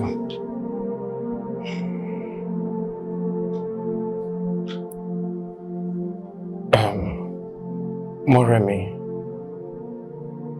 I don't even know what to say. I am depressed. Má bínú. Shuri, Nibai, I've lost everything. I need you back. Omoremi, see, I'm done fighting you. Because I'm beginning to feel suicidal. Shumo, yes, you were right. Òótọ́ ló sọ. Èmi kọ́ ni mo proud tí mo dẹ̀ stubborn. Àbí nǹkan tí ìyàwó èèyàn bá ní, téèyàn náà ní now. Sí, mo ti ṣetán láti wá kó wá bá wa tọ́ àwọn ọmọ ní ibi tẹ́ ń gbé ń sìn. Please, tó bá ti gbọ́ voice note tí jọ pè mí padà. I miss you.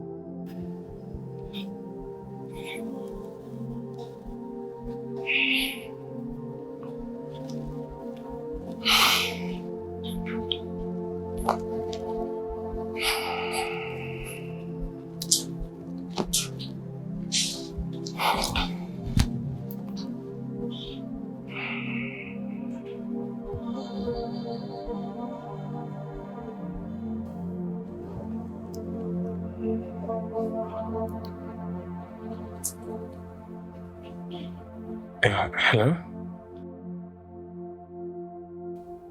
Yes. Okay. Joshua will buy me get juice bottle bambo.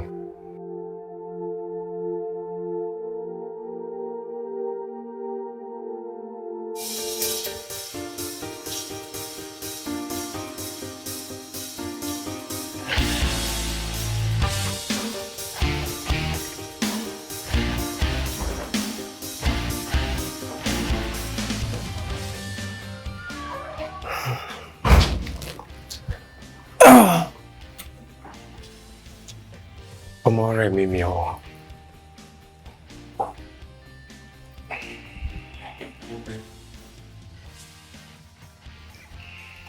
Nǹkan tó ní kí bẹ̀rẹ̀ ọ̀gbìn. Ọṣẹ.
Ṣé kò sí? Mi ò rí mọ́tò ẹ nísàlẹ̀. Omoremi.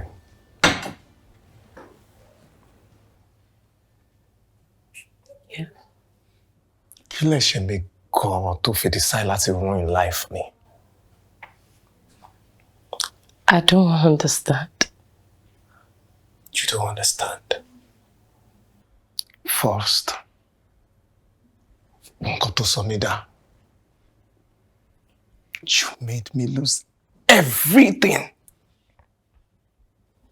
Iṣẹ́ mi, mọ́tò mi, even family mi, especially àwọn ọmọ mi. But how is that my fault? It's all your fault. Fault ẹni gbogbo ẹ̀. Dotun, I thought you called me over here for us to settle good moving pẹ̀lú mi. Ó rò pé mi kọ́ bíi tiẹ̀. Ó rò pọ́pọ́lọ́ mi ò pé bíi ti tiẹ̀. Gbogbo nǹkan tó ń ṣe pátá ni mo mọ̀. Gbogbo bí wà àti bọ̀bọ̀ tí ẹjọ́ ń ṣiṣẹ́ ní workspace. Tẹ̀sí jọ ń ṣe wọléwọ̀de. Tó ń wá ẹ wá. Tí wọ́n náà ń wá lọ. I know everything. Yes. Everything pátá ni mo mọ̀. Torí ẹ̀ lèmi náà ṣe wá decide pé ìwọ kò ní fara rẹ lọ.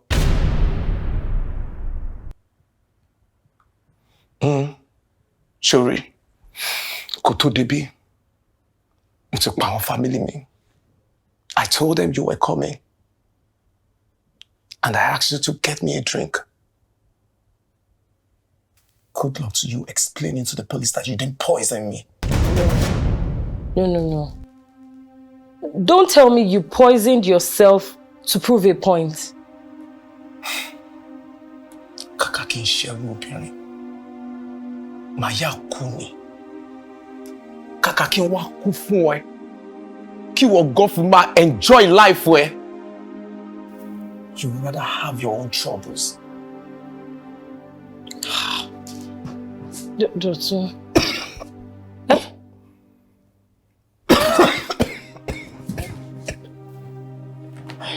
Dotun. Hey, Dotun, please. Dotun. Hey!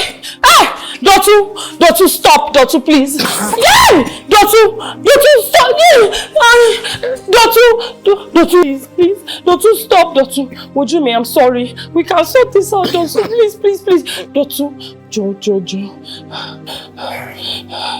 Your biggest mistake was coming back.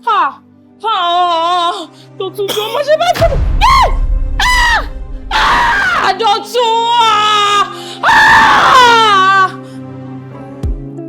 Pretty fine face, my Mona Lisa. Ṣé lè máa yìnbọn fún mi? Bẹ́ẹ̀ ni kẹ́ ẹ máa kó fún mi là. Ẹ mọ̀ bínú. Mi yẹn sọ lọ́dẹ. Mi lè yìnbọn, olùkọ́ ni mí, olùkọ́ ni. Ṣé mo ṣe wà yìí? Ẹ tú lèmi. Ṣé máa tán máa ṣe fẹ́ tú? Wọ́n máa ń kó fún wa ní. Ẹ sojú abẹ́ǹkù kí lẹ fẹ́ gangan. A ní ẹ máa ń kó fólúwẹ̀. Bẹ́ẹ̀ ni. Kí lẹ wá yún? Wọ́n ti yún ilé iṣẹ́ náà nìyẹn. Ìta ni. Ẹ jọ̀ọ́ ṣé lè sí gèlè yẹn yín jẹ. Fún kíni? Ẹ sí. Kàmọ́ ọmọ ẹ̀gán ti fẹ́ mọ́ pọ̀ jù. Kíni? Ẹ sí. Ẹ sì tán. Kíni? Mo sọ ojú mi ò lè tún mí jẹ́. Igi mo jìnnà sórí o, mo fi irú rẹ̀ lọ mímọ́. Wá ti ta ni. Ó ní sí orí mo sí orí. Kíni. Ó wá kú kí n sí abẹ́. Ó ló lọ, ibo ló lọ. Wá. Ẹ wá gbà mí. Kíni. Ẹjọ́, ìtì ń lọ́jà o. Máa wọlé ilé ní kí n mọ láhùn. Àwọn ọ̀rẹ́. Eléyìí, ó ní kí n mọ láhùn. Ṣé ìwà ṣe ńlá ni? Ó sì fi mílẹ̀, ó ti ń burú mọ́. Ní kíni? Ẹ bá ń bẹ, ó ti ń burú mọ́. Yóò fà já ọ. Bí ò bá wúlò fún mi kò lè wúlò fẹ́nikẹ́ni. Bẹ́ẹ̀ ni mo sọ fún yín. Jọ má bínú. Ó burú mọ́. Ó burú mọ́. Ẹ ǹdẹ́, kí ló ṣẹlẹ̀ ìwà àti olólùfẹ́ mi? Ṣé ó sì? Gbogbo ìlú ìròyìn ẹ mo ti gbọ́ káàkiri gbogbo ìlú. Kí ló dé ṣé ó sì? Arábìnrin. Kí ni? Sí èsè pé ológun rẹ pé. Àbí? Nígbà mò ń lọ jẹ́jẹ́ mi tó ní ogbọ́ròyìn mi, sí èsè para rẹ ọ̀yá. Ọjọ́ mọ́ lọ ilé kan lọ wò ó dáadáa. Kán lọ wo èmi. Mo mọ̀ dàrán o. Ṣé o mọ̀ pé gbogbo ìròyìn ẹ mo ti gbọ́? Gbogbo bí wà àti olólùfẹ́ mi ṣe ń ṣe flẹ́ngẹ́. Má jẹ́ gbọ́ mú o. Arábìnrin, àní bí mo ṣe ń wo yìí, sí èsè pé ẹ̀jẹ̀ ti ta sí ọlọ́pọlọ. Ẹni! Ẹ̀jẹ̀ ta sí mi lọ́pọlọ! Ọmọ mo ṣe jẹ́ lùlù yìí ni. Mi náà. Wọ́n ṣe ọ̀rẹ́ ni. Ẹni bodò kò tètè gbá kété ó yá o. Ẹni rọjà kò ṣíra lọ.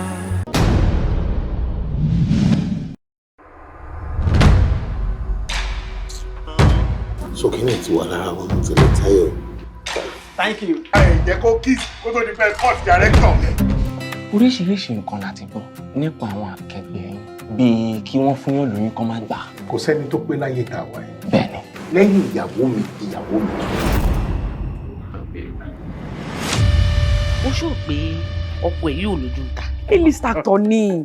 Ó hot burúkú. Lẹ́yìn cut and action, ọkọ mi ò ráyè. He lives in me. He's embedded in my soul. Má ó lè bẹ̀rẹ̀ sí fẹ́ràn yín. FD dáadáa tó tán. Two separate fathers ni madam ní àwọn tí ò sì yẹn fún. Doctor. Bí ọ̀gá kí mi ní apámú. Bí ọ̀gá ń gbó mi. Ó ń bú ẹ̀. Àbáyé ẹ̀ fẹ́ bàjẹ́ ni ó dẹ̀ tún sọ fún mi. O ṣe máa lóyún fún mi. Kí ló fẹ́ lóyún fún mi fún? Ṣé bájọ́ ṣe nǹkan tó ń doyún ni? Èmi àti nígbà wo? Story Fidelity Daniel ló ń trend lórí social media. I am upset with what you did. O ti ṣe DNA test ẹyọ kan nílẹ̀ tí kò fi kú ọkọ mi. It brought shame to me and the entire family.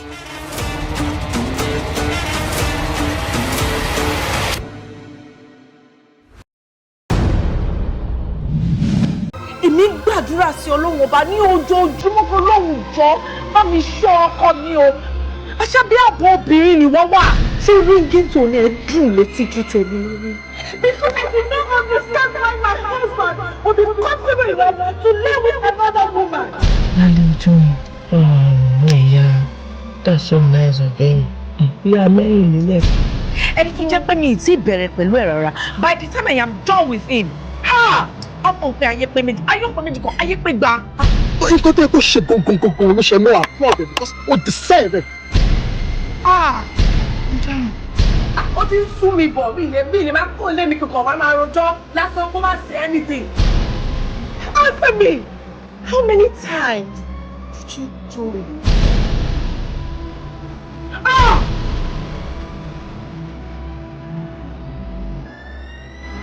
Single.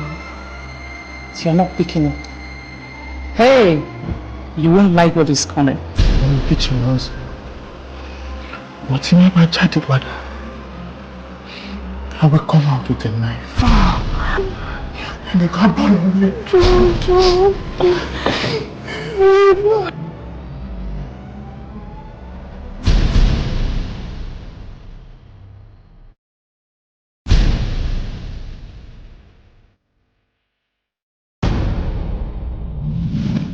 Ní kò sọ́gbọ́n tó lè dá, kò sí ìwà tó lè, kò sọ́nà tó lè fi táyé lọ́rùn o.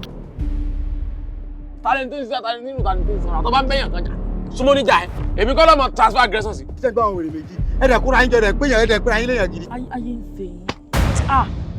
tí wàá ṣe parápin lálẹ́ ìpínlẹ̀ lọ́mọ. Máa pa máa gé orí ẹ̀. ẹlọ́mọ ní jára ogun kú ọmọ tí ń dẹ́rù bèmí kí ló ṣẹlẹ̀ ibo ló wà tí ó ń di kólógun pàǹpara ẹni. kò sí nǹkan tèmi náà lè ṣe àtijọ́ olóbìnrin dé. ó ṣe ìfàyè gbárù ẹ̀. kí ni mo bóyá ọkọ ẹ̀ bí fìgbà kan sọ fún ẹ pé àtọ̀wọ̀n rẹ̀ dọ́gba. ṣé káàṣà àjíjẹ́ bí erin kà á jíjẹ́ ìrírí láti pé ọgbórí afọlábà alábà. ìyàwó ẹ̀. ó fi kọ́bọ̀ ìpọ́pọ́ fún mi kó lè lè sọ fún mi kó dáa. yóò bí bú ẹ̀ẹ́dọ́gbọ́n fún ẹsẹ̀ mi. kí ọ̀rẹ́ tí òkú méjì kò gbọ́ ọ̀rọ̀ nílé kó níwájú mi. Jesus who is this? Kálílẹ̀. ó kàn dáná gbà tí mo lọ oúnjẹ ni.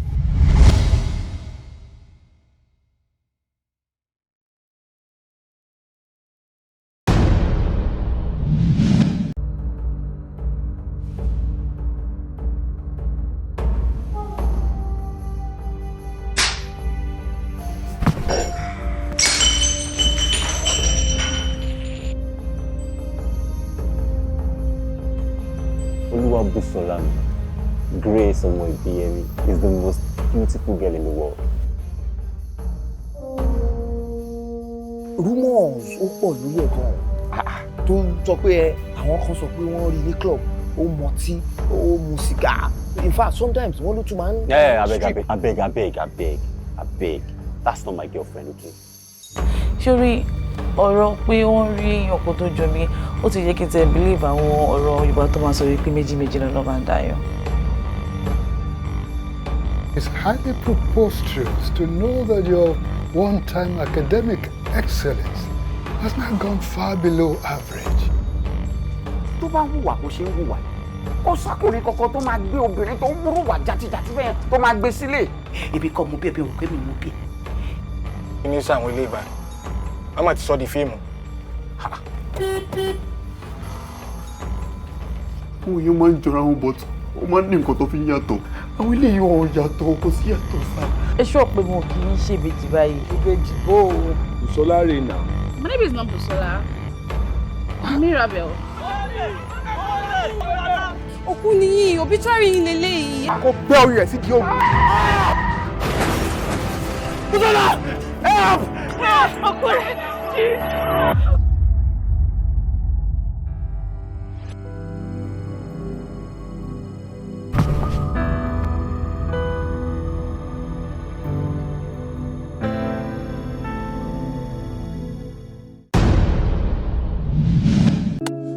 Fine face, my Mona Lisa. You know me how you get the largest picture. You never leave, girl, my mom already needs you. Shut it on a bar boy, trail of preacher. My bed kiss mess of you got me calling. The love you they show me is an essence loving. My back is mess of you got me calling. All of the need now love you they be memories. You give me a delight. You give me energy, you give me the fun. You got the keys to me now. I don't wanna waste time, girl, I'm looking your flight. Girl, I'm looking your flight. I love to me like a shark and I'm looking pretty even wash you wear no makeup. Go you right if I no work and I'm looking just the same when the first you wake up. 5 a.m. at the morning, girl, I'll feel the shape of your body. If I ever do you wrong, girl, I'm sorry. Can never put on a one girl like Ruffy. My bed kiss mess of you got me calling. The love you they show me is an essence loving. My back is mess of you got me calling. All of the need now love you they be